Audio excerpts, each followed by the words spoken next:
What do you think is driving people to buy new construction versus existing homes? So the obvious, it is all new. So everything is brand new. You don't have to worry about anything. With our houses specifically, we do have warranties. Right. So 1-year builder warranty, kind of like a bumper-to-bumper warranty on a car. 2-year manufacturer warranty, so it's the appliances, HVAC things inside the house.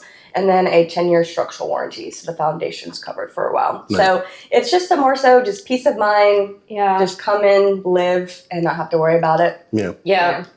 And now you were saying, because you were previously a resale realtor, and then you switched over to new construction, you were talking about some of the differences in doing both. And you kind of shared how your preference to be on the site. Can you kind of touch on that a little bit further? Yeah. So I've been in both. I first started in real estate with new construction, little small town builder, fell in love with it. I ended up getting my license because I was just showing homes. I fell in love with just seeing just raw land transform into a house and then having someone move into it, living in it, just seeing just the growth.